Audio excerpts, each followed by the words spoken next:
Cara, o PSG Real, infelizmente, foi uma covardia. O PSG foi muito superior, 100% superior, o jogo inteiro, na verdade, né?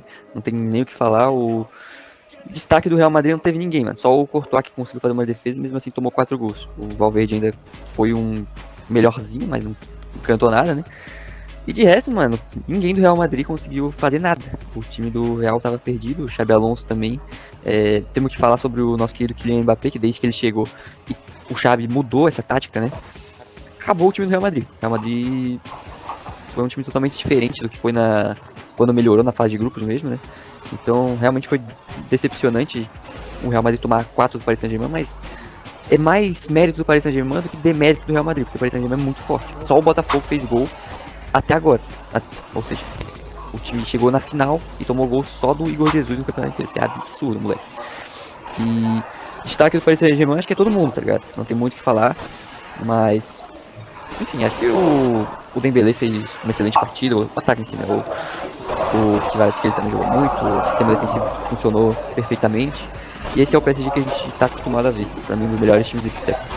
Bom, vamos lá. Eu concordo totalmente com tudo que o Pedro falou ali. Hoje a gente tá atrasado do PSG, né? Esqueça tudo. E olha que a gente é Real Madrid, né, mano? Isso que a gente tava fazendo com o Real Madrid, mas assim, cara, não tem o que fazer, mesmo torcendo. A gente já tinha essa visão, pô, era muito difícil o Real Madrid ganhar do PSG, porque o PSG hoje joga outro futebol, é outro. Sabe quando a gente falava que o Real Madrid com esse time do Galácticos ia formar o futebol 2.0? O PSG fez isso nessa temporada. Formou o futebol 2.0. É um dos melhores times, um dos melhores futebol jogado dos últimos anos. Eu acho que eu não vi um futebol, de verdade, um futebol tão bem jogado desde, tipo, Barcelona lá atrás, tá? 2015, talvez 2011. Esse futebol do PSG, ainda mais considerando, se tu comparar ali, né, com o Barcelona de 2015 ou 2011, olha o time dos caras, né? Tipo assim, não que o time do PSG seja ruim, é muito foda, muito bom. Só que o time do PSG atualmente é um time, como a gente tá falando, low profile. Não é um time de super estrelas, né? Diferente daqueles Barcelonas, diferentes dos Real Madrid que foram campeões, né? Do Real Madrid que foi campeão diferentes anos seguidos, né, nessa última década, até no início dessa década agora, 2022, 2020, o ano passado, 2024. Então, é um time muito diferente, é um time com menos estrelas. O próprio, como o Pedro falou, o Mbappé saiu e poderia rolar uma lei do ex nesse jogo, só que o Pedro também comentou isso, mas só complementando. Vocês perceberam que o Xabi Alonso mudou o esquema tático que o Real Madrid jogava para poder encaixar o Mbappé? O Vini não faz uma Copa brilhante, já estava jogando na esquerda, só que o Vini é um jogador que é muito decisivo, e ele vinha conseguindo ser minimamente decisivo, jogando bem, jogando pela esquerda, que é a posição dele. Ele botou o Vini para jogar principalmente pela direita hoje, o Gonçalo Garcia para jogar pelo centro e o Mbappé para jogar pela esquerda, para deixar o Mbappé na função mais confortável possível. O que a gente viu que não deu certo, porque piorou o time. Para isso, ele teve que, primeira coisa, né, o Arnold estava fora, então ele já teve que jogar o Valverde para lateral direita, ele perde essa dinâmica do Valverde, perde muito da dinâmica do Valverde no meio de campo, né? Isso já é um ponto bem negativo. Segunda coisa, ele mudou o esquema tático. Ele saiu dos 3 zagueiros e 2 alas, o que estava propiciando muito o jogo do Frangacinho, propiciaria o jogo do Valverde, assim como propiciava o jogador, não sei se eu estou falando certo, propiciava, mas assim como melhorava o jogo do Arnold, o Arnold estava jogando muito. E essa quebra desse esquema para encaixar o Mbappé foi muito ruim, até porque daí fica aquela coisa. Mbappé, Gonçalo e o Vini não são jogadores que se doam muito na marcação, não perdeu muito na marcação. Além disso, tem o Arda Güler no meio de campo, que é um jogador que realmente está conseguindo jogar muito bem, tá sendo pick and cross ali, ele consegue ditar o ritmo de jogo, fazer viradas tipo de jogo, controlar o jogo mesmo. Fazer uma puta de competição, né? Faz uma puta de uma competição. Mas ele não é um jogador de marcação. Então, tu perde o Valverde, que tem muita marcação também no meio de campo, muita aquela dinâmica do meio de campo. Tu tem o Arda Güler, que não marca tanto no meio de campo. Tu tem 3 atacantes que não são caras que ajudam muito a marcar. Por exemplo, se o Rodrigo jogasse, o Rodrigo já é um cara que é mais solidário para ajudar a marcar. Então tu não teve isso. Então o Real Madrid perdeu muito. Enquanto isso, a gente teve o PSG, que, cara, o PSG tá formado. O Dembélé voltou, disse que tava sem Pátio e tava sem o reserva imediato do Pátio, que a gente pode ser o Beraldo como jogou, mas a gente imagina que seja o Lucas Hernandes, mais experiente e tal. Os dois estavam fora, Pátio e Lucas Hernandes. Jogou o Beraldo e o Marquinhos e fizeram uma baita de uma partida. Todo mundo do PSG jogou muito, assim como vem jogando a temporada inteira, é o melhor time da temporada. A gente não precisa ficar falando disso, né? Eu acho que, tipo, sobre Real Madrid e PSG, eu concluo aqui sobre o que eu achei do jogo, eu acho que é isso, sabe? E é isso, eu acho que antes de falar sobre Chelsea e Fluminense, só queria complementar que quando o Gabriel tava falando de que o PSG é tão histórico quanto esses outros times que vieram antes, um time que jogou tanta bola, até quanto o Barcelona de 2015, não acho um absurdo essa comparação. Cara, tem muitos times que jogam muita bola e não ganham tantos títulos. O PSG simplesmente engata uma sequência de 5 títulos seguidos se levar esse Super Mundial. Ganhou tudo na temporada, é uma quinta Como é que é o nome? Penta coroa? Quintaplice coroa? É muito foda, pô. Assim. É muito foda, cara. Um time na história nunca fez isso, tá ligado? Então é muito louco, assim. Acho que não deve ter feito, mas do jeito que o PSG fez, não. Eu não sei porque não tinha uma... Essa é a primeira edição da Copa do Mundo de Clube. Sim. Só se ganhou por exemplo... Não, deve ser time de outro país, assim. Tipo, o Campeonato Brasileiro, por exemplo, tem Brasileirão, Copa do Brasil, daí ganha Libertadores, daí tem Supercopa e Recopa. Ganharia 5, né? O que já é extremamente difícil, né? A gente não tanto ganhar todos. Na Inglaterra também eu acho que tem isso, né? Na Inglaterra você pode ganhar Champions, pode ganhar a Premier League, a Carabao, FA. Ainda tem a Supercopa, né? Supercopa da Inglaterra, tem a Supercopa da UEFA. Uhum. Então realmente pode ser, não lembro agora, não me recordo. Mas esse time, cara, acho que é muito histórico. Porque, beleza, 3 títulos ali, Supercopa da França, Copa da França e Ligue 1, é um negócio que, tipo assim, pô, o PSG sempre doutrina essas competições. Então a gente não fica tão assim. Agora, primeiro título da história do PSG, sendo o PSG low profile, sendo um técnico que tá só na segunda temporada, e sendo um time que acabou de perder seu laço, perdeu o Mbappé, e há 2 temporadas atrás perdeu o Neymar, perdeu o Messi. Então é um time que, vamos dizer assim, se desfez, só que com esse novo time, ele tá destruindo, irmão. E, além de tudo isso, além de ganhar da Champions, ganhou a primeira Copa do Mundo de clubes da história, o que já é extremamente absurdo. Não, realmente absurdo. O PSG é um time fantástico, mano. É muito gostoso de ver esse time do PSG jogar. E... Foi uma massa, né? Porra, uma massa. Cara, foi uma massa a Copa do Mundo de clubes inteiros, exceto contra o Botafogo, exceto contra o Bayern. O PSG acho que não foi 100% superior ao Bayern, mas teve um certo controle do jogo. Eu acho que o Bayern foi o jogo mais mais disputado, mas contra o Inter Miami foi um amasso, o Atlético Madrid foi um amasso, Seattle Sounders foi um jogo de brincadeira. Ninguém assistiu esse jogo, provavelmente tá assistindo Botafogo e Atlético, tá passando memorário, né? Mas é isso, né? Eu acho que concluímos esse duelo por aqui e vamos falar sobre o nosso Flusão e Chelsea. Queres falar? Pode ser, posso começar. Cara, acho que a gente vai falar bem rapidinho aqui de Flu e Chelsea. Eu acho que é mais do que falar sobre o jogo, é falar sobre o desempenho do Fluminense na competição. É falar que o Fluminense, com o que teve até a semifinal, foi o melhor time da competição. Porque assim, ó, pega o PSG aí que fez o que a gente falou, pega o Real Madrid que também tá invicto, porque só dos times que chegaram na semifinal, só o Real Madrid e o Fluminense estavam invicto. Pega o Real Madrid, o elenco do Real Madrid, pega o dinheiro investido no Real Madrid, pega o valor do elenco, o valor do salário, agora pega e compara com os do Fluminense. É outra coisa, irmão. É injustiça, né, mano? É outra coisa. Então, assim, não tem como comparar. O Fluminense, entre os brasileiros, é o time com menor investimento, com menor folha salarial. Isso. E entre todos os times do Mundial, tipo, dos que chegaram ali nas quartas, semifinais, é o menor. Então, assim, é muito foda o que o Fluminense conseguiu fazer com o que tinha. O Fluminense teve o melhor técnico, pra mim, até a semifinal, porque o Renato, como a gente tá falando, com o que teve, o que o Renato fez foi absurdo. Porque a gente não tá falando da temporada do PSG. O PSG também foi absurdo, mas o PSG perdeu um jogo. O Fluminense não perdeu nenhum jogo. E, cara, com todas essas adversidades do PSG, o PSG conseguiu fazer o que fez. Né? Empatou com o Borussia, jogando melhor, poderia ter ganho, tranquilamente. Aí, teve dificuldade contra o Santos, mas ganhou de 4-2. Empatou, tendo muita dificuldade contra o Malamete Sandals, que eu acho que é o que mais dá uma diminuída. Né?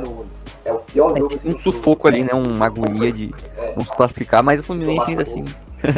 Mas o Fluminense fez certo ficar em segundo lugar, pegou uma chave boa. Ficou melhor que o Fluminense. Jogou melhor, muito melhor, né? Conseguiu se classificar contra o atual vice-campeão da Champions, e se classificou contra o Al-Hilal, que eliminou o City, que empatou com o Real Madrid. Então, tipo assim, uma baita classificação. Então, até a semifinal, é o melhor técnico. Tinha o melhor jogador, que era o Arias. E acho que com o que tinha, foi o melhor. O Fábio, né, mano? Isso é tudo. Assim, o Fábio também. O Fábio pegou muito, 45 anos, irmão. Loucura. É o melhor goleiro do Mundial até a semifinal. Então, assim, falando rapidamente sobre o jogo, não tem nem muito o que falar, cara. O Chelsea foi superior no jogo, o Fluminense não conseguiu reagir, o Fluminense tentou, o Arias se entregou muito. Tentou, mas não conseguiu. O Renato não conseguiu dar um jeito nisso. O Chelsea cresceu muito na competição, conseguiu ser bem superior ao Fluminense.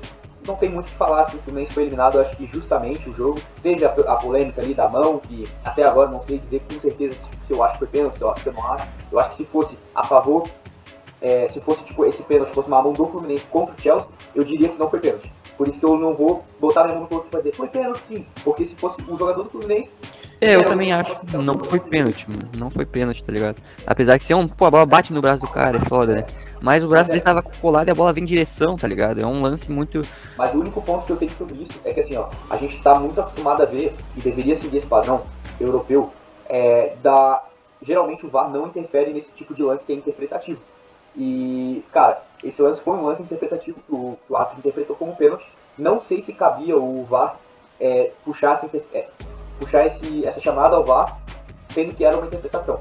Né? Então, chamou e anulou, e foi o que aconteceu. E aí não vamos saber se foi 100% certo, se foi errado, mas Enfim, é isso. Cara, não tem muito o que falar. Infelizmente, o Chelsea conseguiu controlar o jogo como queria.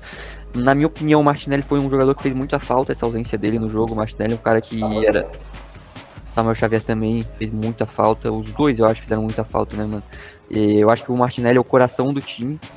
Coração e o cérebro também, é um cara que comanda o meio campo ali, ele faz arquiteta jogadas e ele faz muita diferença, tanto na parte defensiva quanto ofensiva, tá ligado? Mas o Samuel Xavier também, o Guga ficou... Cara, eu ia usar um termo aqui, mas o Guga realmente não conseguiu. O Guga não conseguiu jogar, cara. Ele foi engolido pelo Pedro Neto, sinceramente. Não... O Pedro Neto, inclusive, faz uma baita de uma competição. Uma baita competição, uma partidaça que fez contra o Fluminense. Como eu disse, talvez, considerando essa partida, talvez ele seja um dos melhores jogadores desse Mundial. Não tenho dúvida, o Pedro Neto não dispensa comentários nessa competição. No Chelsea, enfim, o João Pedro fez 2 gols aí, lei 2. Jogou muita bola, já entrou bem contra o Palmeiras, né? Mas é foda, cara. O Fluminense foi eliminado de uma forma dolorosa. Ter chego na semifinal foi algo foda já, né, mano? Porque, como a gente já citou, o Fluminense não é um time que é de maior investimento. O Renato Gaúcho tirou leite de pedra. Então, meus parabéns ao técnico Renato Portaluppi, que é um cara que eu sou fã. Acho que ele treinou, todos os times que ele treinou ele foi bem, só que ele tem um ciclo que às vezes não dá muito certo. E acho que é uma baita campanha que fez o Fluminense, tá de parabéns o time inteiro que se dedicou. Uns erros na semifinal, mas faz parte, tá pegando um time de segundo para primeiro escalão do futebol europeu. O Flamengo conseguiu ganhar tranquilo até do Chelsea, mas o Chelsea foi um time que mais cresceu nessa competição pra mim. Então, acho que é isso. Infelizmente, o Cucurella também tirou aquela bola embaixo da trave, né? O Cucurella é chatíssimo. O jogador mais insuportável da face da terra hoje. Ninguém suporta esse cara. Realmente. Ele não gosta. Mas... Eu odeio ele, mas ele tá fazendo uma grande competição. Inclusive, no mano a mano, Flamengo e Chelsea, eu votei no Alexandre.